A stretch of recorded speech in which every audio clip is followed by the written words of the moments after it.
3, 2, 1.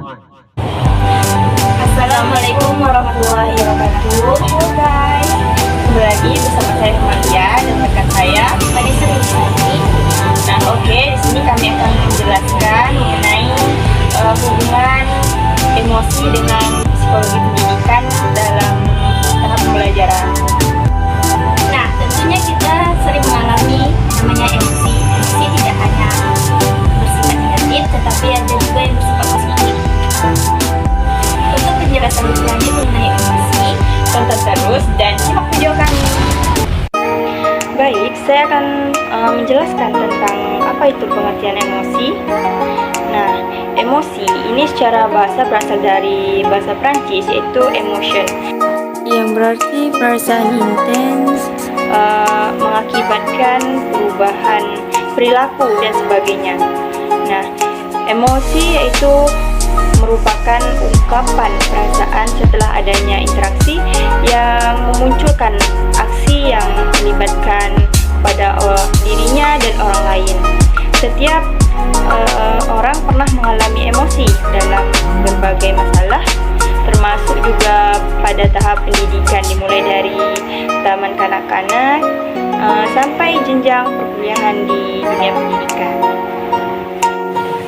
Nah, ada beberapa definisi menurut para ahli, yaitu yang pertama dari William James.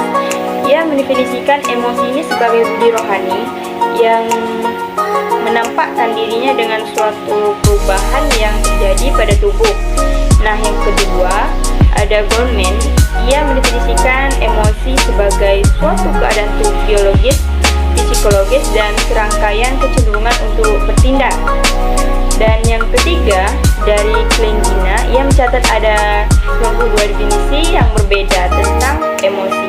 Namun disepakati bahwa keadaan emosional adalah suatu reaksi kompleks yang melibatkan kegiatan dan perubahan yang mendalam serta diberbarengi dengan perasaan yang kuat. Teori-teori emosi menurut ahli Bagito, ia mengemukakan bahwa ada 3 teori emosi, yaitu yang pertama teori sentral. Nah, menurut teori ini, gejala kejasmanian merupakan akibat dari emosi yang dialami oleh individu. Jadi, individu mengalami emosi terlebih dahulu, baru kemudian mengalami perubahan-perubahan dalam kejasmaniannya. Nah, yang kedua yaitu ada teori peripheral. Teori ini dikemukakan oleh seorang ahli berasal dari Amerika Serikat bernama William James. Menurut teori ini, justru sebaliknya.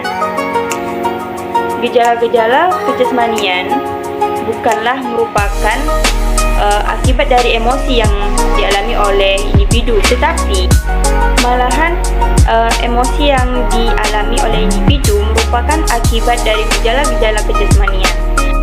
Dan yang ketiga ada teori kepribadian.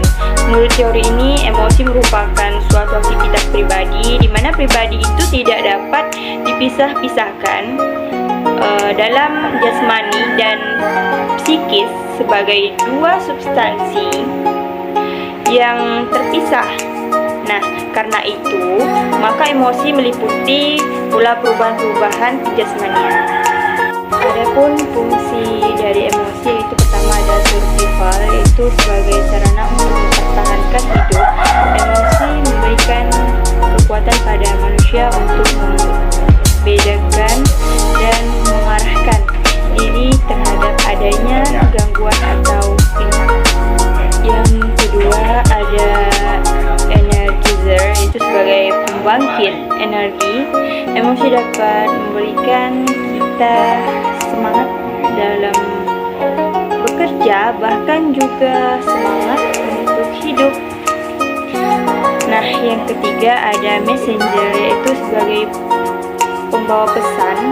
Emosi memberikan kita bagaimana keadaan orang-orang di sekitar kita, terutama orang-orang yang kita cintai dan sayangi, sehingga kita dapat memahami dan melakukan sesuatu yang tepat dengan kondisi tersebut.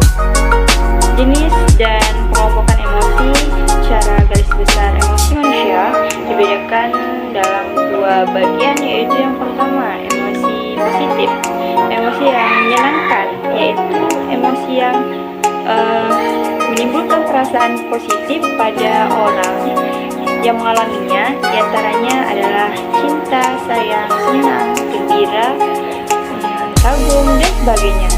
Nah, yang kedua yaitu emosi negatif, emosi yang tidak menyenangkan, yaitu emosi yang menimbulkan perasaan negatif pada orang yang mengalaminya. Diantaranya adalah sedih, marah, benci, takut, dan sebagainya. Pengaruh emosi pada belajar. Emosi berpengaruh besar pada kualitas dan kuantitas belajar. Emosi yang positif dapat mempercepat proses belajar dan mencapai hasil belajar yang lebih baik. Nah, sebaliknya, emosi yang negatif dapat memperlambat belajar atau bahkan menghentikan sama sekali. Oleh karena itu, pembelajaran yang hasil haruslah dimulai dengan menciptakan emosi positif pada diri pembelajar. Untuk menciptakan emosi positif pada diri siswa dapat dilakukan dengan berbagai cara. Di antaranya adalah dengan menciptakan lingkungan belajar yang menyenangkan dan dengan menciptakan kegembiraan belajar. Menurut Meyer, kegembiraan belajar seringkali merupakan penentu utama untuk kualitas dan kuantitas belajar yang dapat terjadi. Kegembiraan bukan berarti menciptakan suasana kelas yang ribut dan penuh hura-hura, akan tetapi kegembiraan berarti bangkitnya pemahaman dan nilai yang membahagiakan pada diri si pembelajar. Selain itu, dapat juga dilakukan pengembangan kecerdasan emosi pada siswa. Kecerdasan emosi merupakan kemampuan siswa dalam mengelola emosinya secara sehat, terutama dalam berhubungan dengan orang lain. Baiklah, selanjutnya kami jelaskan tentang mengadaptasikan emosi di dalam tahap pembelajaran berdasarkan psikologi pendidikan. Psikologi pendidikan juga berperan sangat penting untuk mengembangkan kecerdasan siswa. Setiap adanya interaksi antara guru dan siswa, ini juga akan menimbulkan emosi. Emosi merupakan ungkapan perasaan yang berupa seperti marah, malu, cinta, benci, takut atau cemas, dan lain sebagainya.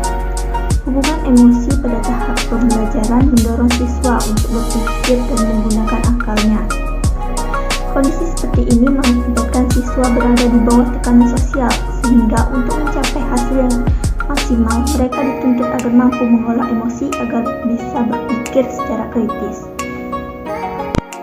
Setiap peserta didik memiliki tingkat kecerdasan yang berbeda-beda.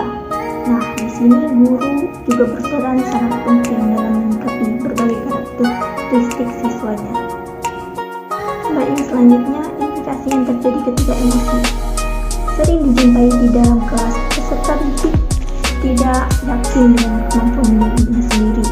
Peserta didik sering bermasalah dengan dirinya, perasaan-perasaan yang berhubungan dengan dirinya sendiri, bagaimana ia menilai dirinya sendiri, menilai kemampuan sendiri, sehingga peserta didik sering bertanya apakah ia mampu mengerjakan pekerjaan ini itu.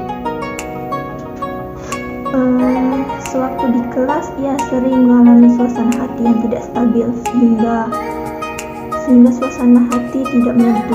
Hal ini merupakan suatu gejala umum yang menyertai seorang peserta didik saat mengikuti pembelajaran atau saat mereka sedang mengerjakan tugas. Hal ini merupakan suatu gejala umum yang menyertai seorang peserta didik saat mengikuti pembelajaran atau saat mengerjakan tugas. Perasaan peserta didik tergantung pada apakah kebutuhan mereka sedang terpenuhi atau tujuannya tercapai, maka perasaannya menjadi senang atau bahkan bahagia.